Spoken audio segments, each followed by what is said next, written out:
Então, pessoal, no meu segundo caso, não me interessa quem fez a obra. Por quê? Porque no meu segundo caso, em que a responsabilidade decorre do simples fato da obra, não há problema na execução.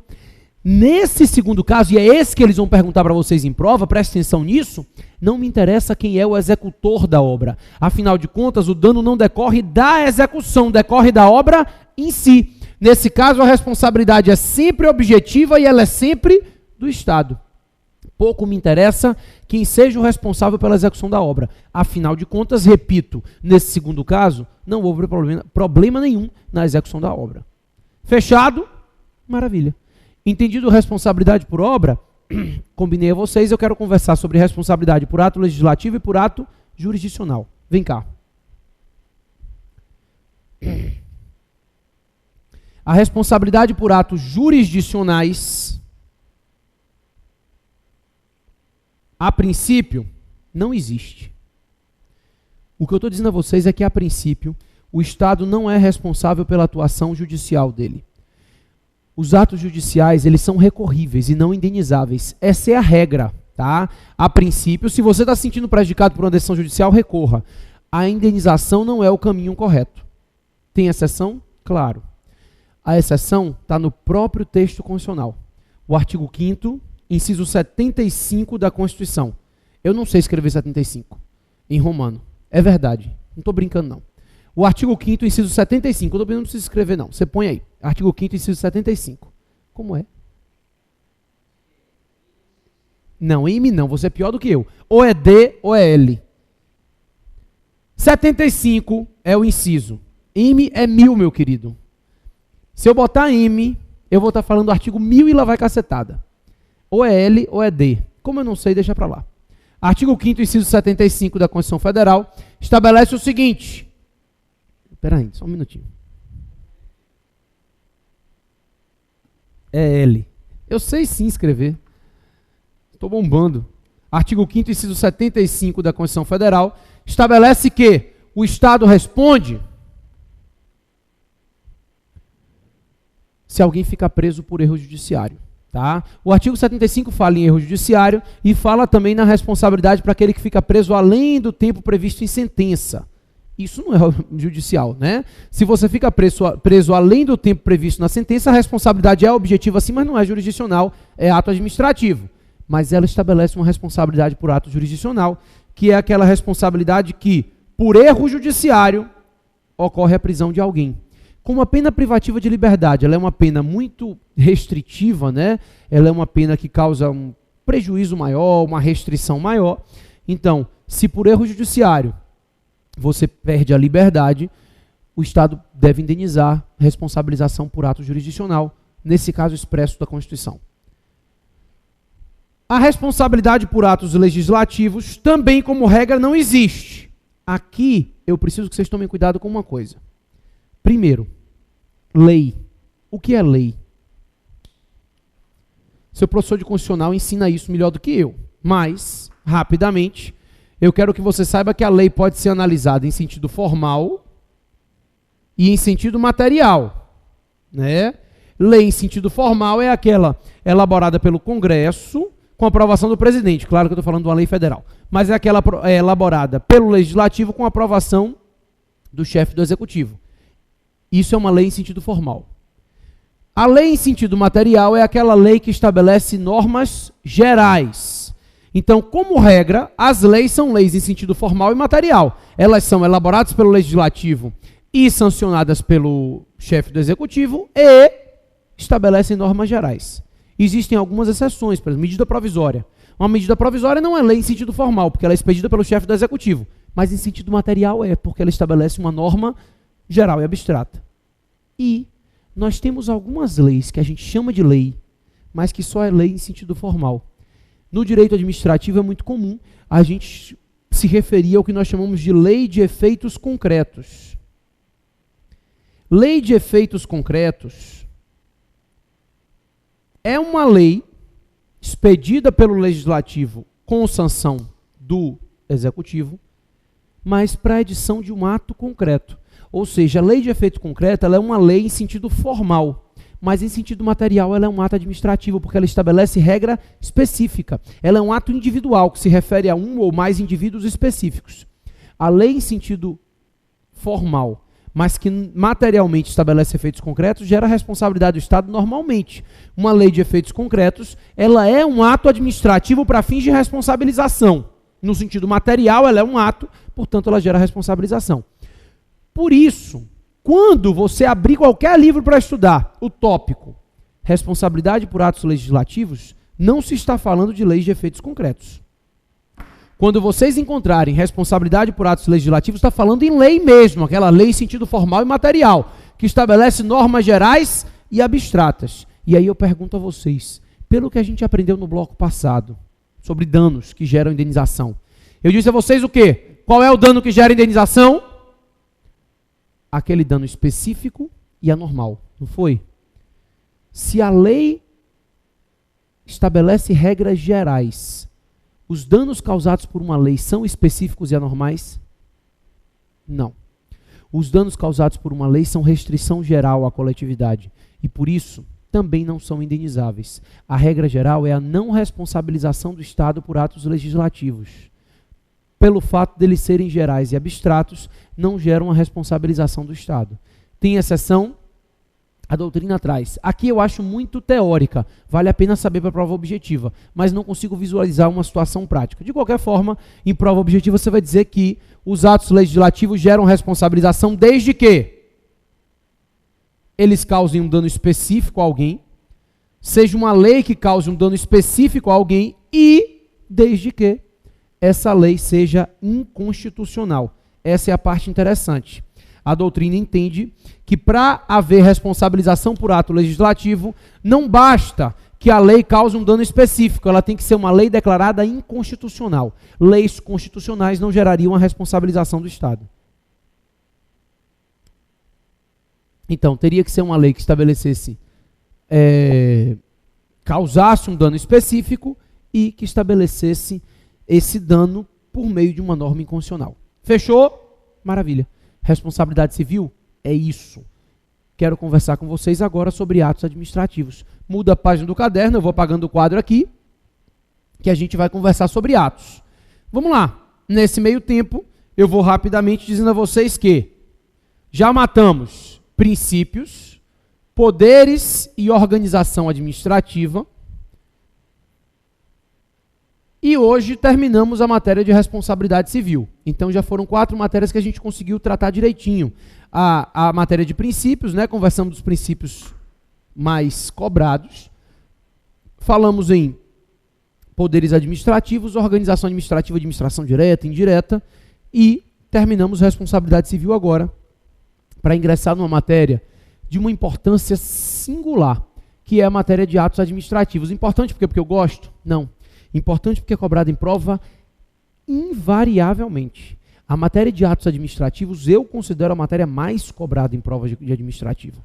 Tá? Disparado. Não tem nenhuma prova de concurso que não exija atos administrativos. É uma matéria que está presente em qualquer prova de administrativo. Qualquer. Seja nível médio, superior, o que for.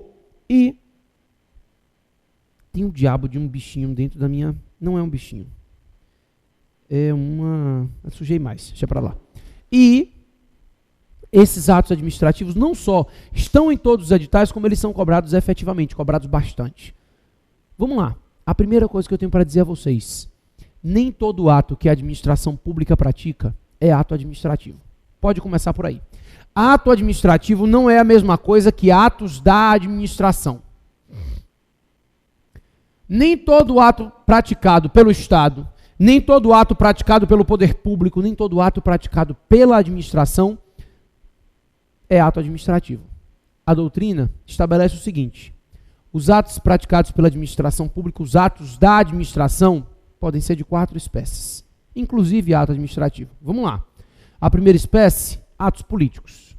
A administração pública edita atos no exercício da função política, edita atos políticos. Então, sanção, veto, declaração de guerra, anistia.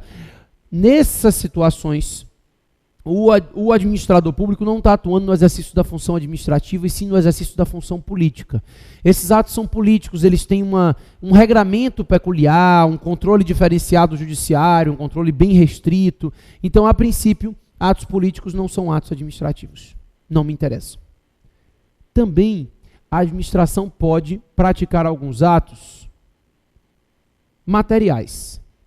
Atos meramente materiais, que são aqueles atos que não geram manifestação de vontade.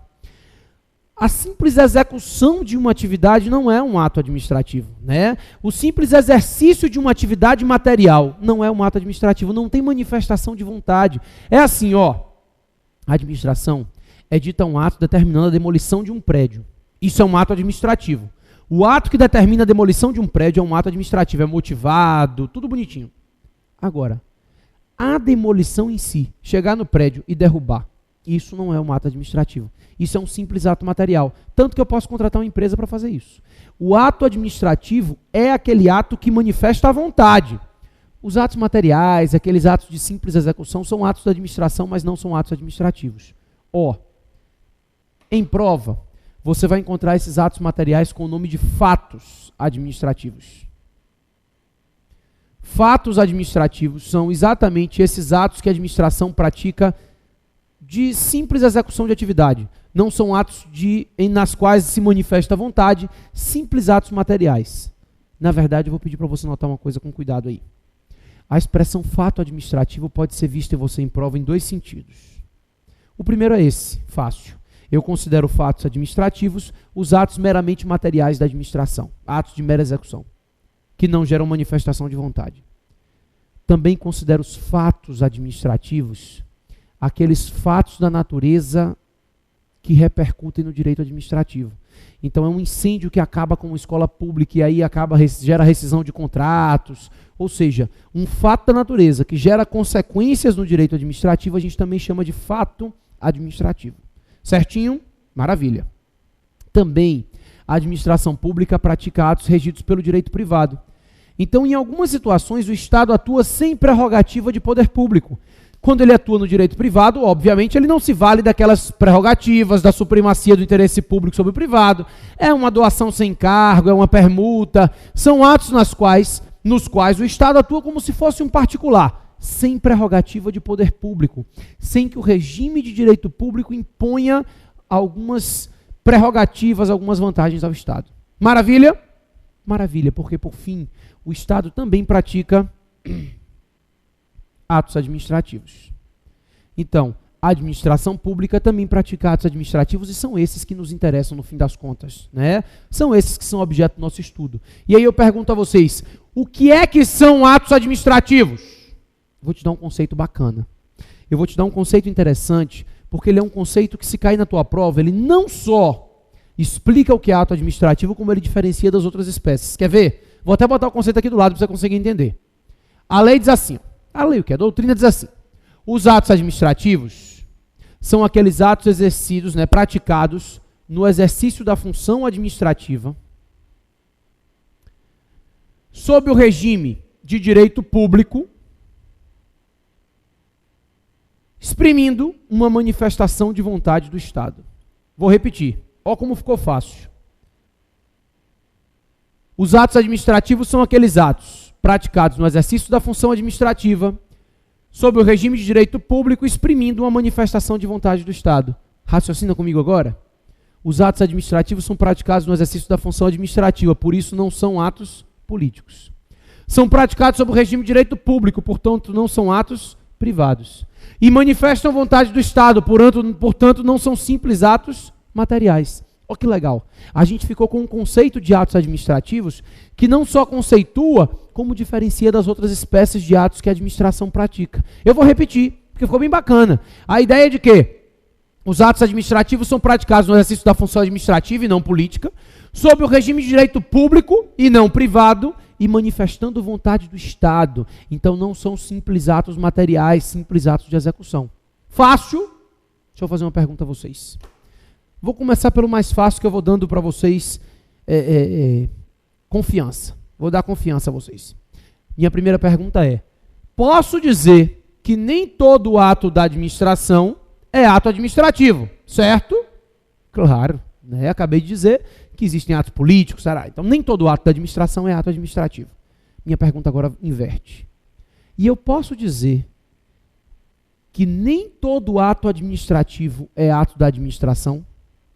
Também posso. Eu posso dizer que nem todo ato administrativo é ato da administração. Sabe por quê, pessoal? Porque a doutrina mais moderna entende que os atos administrativos são aqueles praticados no exercício da função administrativa, praticados sob o regime de direito público, manifestando vontade do Estado ou de quem lhe faça as vezes.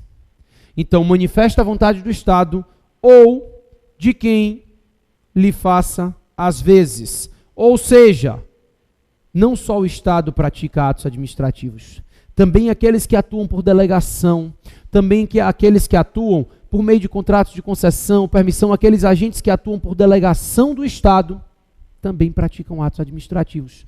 Então eu posso dizer a vocês que nem todo ato administrativo é ato da administração. Por quê? Porque nós temos atos administrativos que não são praticados pela administração em si, são praticados por particulares que atuam em virtude de delegação. Então, nem todo ato da administração é ato administrativo, fácil, mas nem todo ato administrativo também é ato da administração. Uma vez que a administração pública pode praticar atos administrativos e os particulares que atuam por delegação também, no exercício da função administrativa, claro, na prestação do serviço. Maravilha? Vem cá, pessoal, eu costumo fazer o seguinte, eu saio disso aqui e começo com vocês a parte mais chata, a parte que vocês menos gostam de ato. Por quê?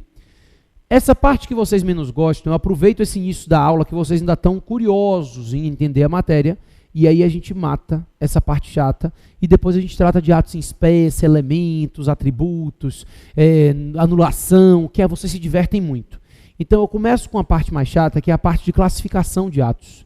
E pior, quando eu classificar os atos, eu vou aproveitar para tratar das espécies de atos. Vocês tremem, né? Vocês odeiam espécie de atos. Se alguém te pedir para diferenciar uma portaria de um regulamento, vocês preferem morrer. Então, assim, eu vou fazer de uma forma, eu juro a vocês que eu não tenho como resolver o problema de vocês não gostarem, mas eu vou fazer de uma forma que fique o mais fácil possível. Depois eu vou fazer umas classificações mais fáceis, e depois, com as classificações, eu vou entrando em cada uma das espécies. Vocês vão ver como vai ficar mais simples do que o que vocês costumavam ver. Vem cá. Eu começo classificando para vocês ganharem confiança. Lembra o que eu disse? Eu começo com o que vocês já sabem. E aí eu vou ganhando a confiança de vocês. Então a primeira classificação é aquela que divide os atos administrativos em atos vinculados e atos discricionários. Pessoal, qual é a diferença de um ato vinculado para um ato discricionário? Pelo amor de Deus, né? Pelo amor de Deus. Já falamos tanto disso que fica até chato repetir. A ideia é, o ato vinculado é aquele no qual a lei não dá margem de escolha ao administrador, né? Aquele na qual a lei define todos os elementos do ato de forma objetiva. O ato discricionário é o contrário. É aquele ato no qual a lei define o ato, dando ao administrador uma possibilidade de escolha no caso concreto. Uma margem de escolha em uma situação concreta. Fácil demais. Também, além de atos vinculados e discricionários, eu posso diferenciar os atos administrativos, classificá-los em atos gerais e atos individuais.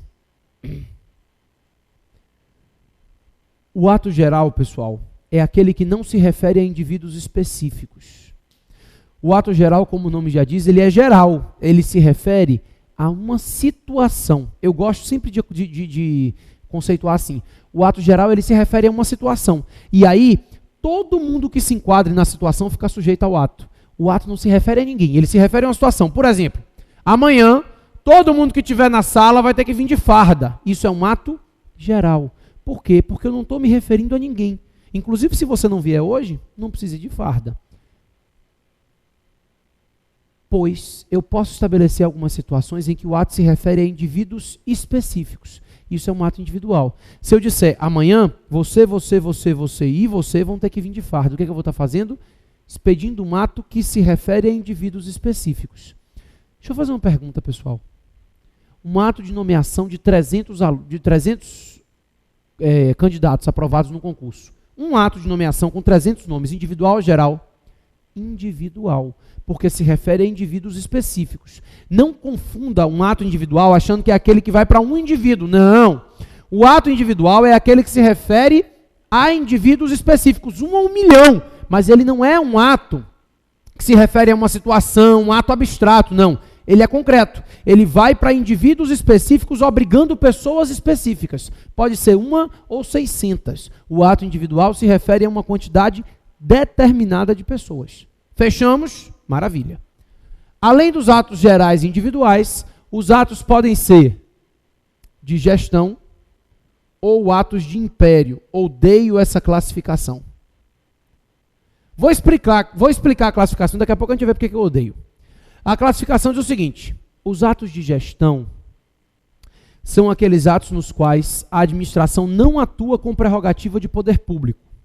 Pronto. No ato de gestão, a administração atua como se fosse um particular, sem prerrogativa de poder público. No ato de império, não. No ato de império, o Estado se vale da supremacia do interesse público sobre o privado e atua com prerrogativa de poder público. Por que eu não gosto dessa classificação, pessoal? Sei lá, você que não gosta. Eu não gosto pelo seguinte: o ato de gestão, na prática, se você vier para o nosso conceito mais moderno, o ato de gestão não é um ato administrativo. Ele é um ato da administração regido pelo direito privado. Né? Quando o Estado não atua sob o regime de direito público com prerrogativas de poder público, não é ato administrativo, é ato da administração. É por isso que eu não gosto. Porque para mim os atos de império são atos administrativos e os atos de gestão são atos privados da administração, meros atos da administração. Embora eu não goste, as provas objetivas gostam, tá? E eles vão querer só o conceito. O ato de gestão é aquele no qual a administração atua como se fosse um particular, sem prerrogativa de poder público, e no ato de império o Estado atua com prerrogativa de poder público. Fechou? Maravilha. Vamos adiante. Também os atos administrativos podem ser atos ampliativos ou restritivos. Os atos ampliativos são aqueles que geram direitos. Os atos restritivos são aqueles que impõem obrigações. Facílimo. Aqui não tem nem dificuldade nenhuma mesmo. Ato ampliativo é aquele ato que gera um direito, é uma licença, é uma autorização. Já o ato restritivo não, ele impõe uma obrigação, um ato que diz não estacione, um ato que normalmente te obriga a alguma coisa. Moleza. Por fim, quer dizer, eu ainda tenho uma eu vou começar logo pela mais difícil, mais chata. Os atos também podem ser divididos em atos simples, complexos e compostos. Epa, esse aqui é interessante. Vamos lá. O ato simples é aquele que fica perfeito com uma única manifestação de vontade. Um agente manifesta a vontade, o ato está perfeito. Então a nomeação de um auditor fiscal do trabalho é feito pelo Ministério do Trabalho. O ministro do Trabalho vai lá, nomeia, acabou-se a brincadeira. É um ato perfeito com um único agente manifestando vontade, uma manifestação de vontade de um único órgão. Agora, alguns atos dependem de mais de uma manifestação de vontade. Esses são os atos complexos e compostos. Qual é a diferença de um para o outro? A doutrina costuma dizer o seguinte: no ato complexo, eu tenho uma soma de vontades independentes. No ato complexo, eu tenho uma soma de vontades, sendo que duas vontades totalmente independentes. Por exemplo, para nomear um procurador da Fazenda, eu tenho que ter uma portaria conjunta do procurador-geral, nada de procurador-geral. Para nomear um procurador da Fazenda, eu tenho que ter uma portaria conjunta do advogado-geral da União e do ministro da Fazenda. Ou seja, é um ato complexo, porque eu somo duas vontades. Eu preciso que essas duas vontades independentes, é possível que um queira e o outro não. Então, eu preciso que coincida a vontade dos dois. Que assine o ato o ministro da Fazenda, que assine o ato o advogado-geral da União. São duas vontades independentes que somadas formam um único ato de nomeação. No ato composto, não. No ato composto, eu tenho uma vontade principal, mais uma vontade acessória. No ato composto, a segunda vontade não é uma vontade independente da primeira. É uma mera vontade de ratificação da primeira. Então é um ato que depende de um visto. É um ato que depende de uma homologação. Por que esse um ato é composto e não complexo? Por quê? Porque se o ato tiver sido feito regularmente, o visto vai ter que ser expedido. Esse segundo ato, esse visto, por exemplo, ele é um segundo ato totalmente dependente do primeiro. O visto não pode deixar de ser expedido se a primeira vontade tiver sido manifestada de forma regular. A regularidade no primeiro ato exige a prática, no primeiro ato não, da primeira vontade, exige a prática da segunda vontade. Para o ato ser composto, basta que as vontades sejam dependentes. A gente tem uma vontade principal e uma segunda vontade, um visto, uma homologação, uma segunda vontade dependente, somente ratificadora da primeira. Repito, qualquer ato que dependa de visto, de homologação, é ato composto, porque eu tenho que ter a vontade principal e mais o visto e mais a homologação. Fechamos? Maravilha. Por fim, a última classificação, e é dessa que a gente parte para o mais bacana, que vocês não gostam, mas que eu acho bem legal, que é conhecer as espécies de atos. Essa última classificação é a que diz assim: os atos administrativos podem ser de 5 espécies. Apaguei todas as outras que a gente vai precisar de espaço. Os atos podem ser normativos, ordinatórios, negociais, enunciativos e punitivos. Então nós temos 5 espécies de atos administrativos: normativos, ordinatórios, negociais, enunciativos e punitivos. O que a gente vai fazer? Conhecer cada uma dessas espécies, e não só isso. Na medida que a gente for tratando de cada uma das espécies, na medida que a gente for tratando de cada uma das classificações, a gente vai conhecendo as espécies. Ato normativo, eu vou explicar regulamento, instruções, parará. Ato negocial, licença, autorização, permissão. Então, a nossa ideia é a gente conseguir conhecer as espécies em blocos, no bloco de cada classificação. Essa é a forma mais fácil de vocês conseguirem decorar, de vocês conseguirem captar as espécies de ato, que é uma matéria que vocês têm tanta restrição e, ao mesmo tempo, é uma matéria tão importante. Vira e mexe, vem 1 ou 2 ou 3 questões com espécies de atos, querendo que vocês diferenciem elas. Então, a gente não pode ter restrição numa matéria tão importante. Vocês vão ver que não é difícil. Talvez um pouco rica em detalhe, mas não difícil da forma que a gente vai tratar aqui. Eu acho que vai ficar bem didático. Certinho? Vou fazer o seguinte. Vou fechar o bloco. Eu vou deixar o quarto do jeito que dá. Vou apagar o lado de lá. Fechar o bloco rapidinho. Quando eu voltar, a gente já vai começar cada um com um quadro todo livre para a gente entendendo a classificação e separando cada uma das espécies de atos administrativos. Fechado? Vamos lá.